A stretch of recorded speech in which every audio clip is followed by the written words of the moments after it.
Some cases end with answers.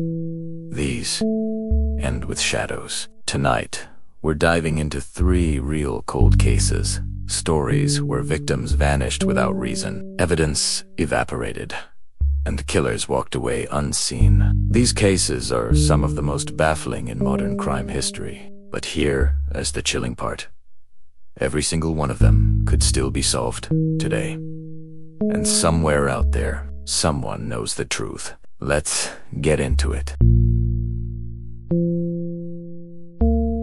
1. The vanishing pilot. It was supposed to be a routine training flight. Instead, it became one of the most unsettling disappearances ever recorded, because Frederick Valentich described the thing stalking his plane moments before he vanished. On October 21st, 1978, 20-year-old pilot Frederick Valentich took off from Melbourne, flying a small Cessna over the Bass Strait. The weather was clear. His training was solid, and he had logged the flight path dozens of times.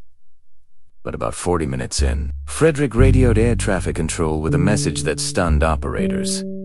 "There's a large aircraft below me. It's playing some sort of game." The tower asked him to describe it. Frederick replied, "It's not an aircraft. It's long, with a shiny metal surface."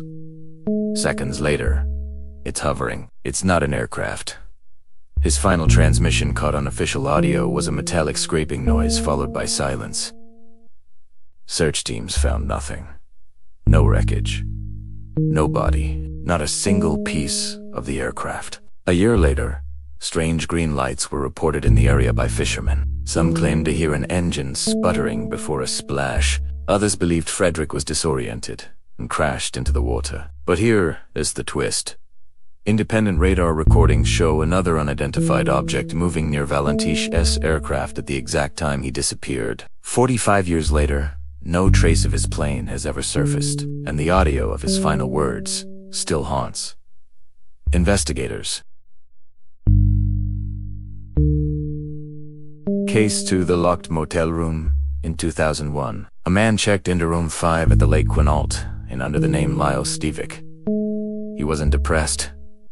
He wasn't distressed. Staff said he was polite, calm, and quiet. The next morning, he was dead. He had taken his own life using a makeshift noose in the closet. But that was only the beginning of the mystery. Inside the room, no wallet, no ID, no credit cards. The name he used wasn't real. It came from a character in a Joyce Carol Oates novel. His belongings were minimal. Just fresh clothes, deodorant, and a few dollars neatly stacked on the table. There were no fingerprints in the entire room, not even on the door handles. Detectives concluded that someone had wiped the room clean. But why?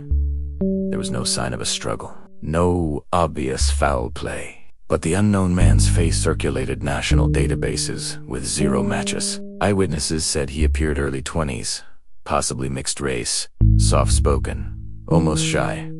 He checked in alone. But whether he died alone, no one can prove. The investigation froze for nearly 2 decades, although a possible identity was eventually suggested via genetic genealogy. The official case remains a cold case with sealed details, including who, if anyone, wiped the room clean, how he reached the remote location, and why no one ever claimed his body. The real identity and life of Lyle Stevik remain largely unknown. Case 3. The girl on the road. This is one of the most haunting missing child cases in America because the victim wasn't taken. She walked into the darkness herself, for reasons no one understands. On February 14th, 2000, 90-year-old Asha Degree disappeared from her home in the middle of the night. The weather was stormy and freezing. Her family was asleep. The power was out. At around 3 a.m., multiple drivers reported seeing a small child walking along Highway 18. Wearing a white shirt and backpack, but before anyone could help, she vanished into the woods. By sunrise, police found no footprints, no signs of abduction, nothing. A year later, they found Asha's backpack buried inside a plastic bag miles away. Inside were items that didn't belong to her, including a children's book from a library she never visited. Years after that, construction workers uncovered a child's shoe near an area linked to her case. but DNA was inconclusive. Asha wasn't in trouble. She wasn't mistreated. She had no reason to run away. Her family believed someone convinced her to leave. Police believe she met with foul play, but the truth remains unknown. Over 20 years later, Asha's case remains one of the most baffling disappearances in the United States.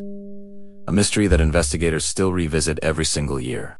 These cases aren't just police files. They're real people whose families still wait for answers. And as long as these mysteries stay unsolved, the story isn't over. If you want more deep dive, true crime like this, the cases that keep detectives awake and haunt entire communities, make sure you follow, subscribe, and share this video with someone who loves true crime as much as you do. You never know. The right viewer might hold the missing clue.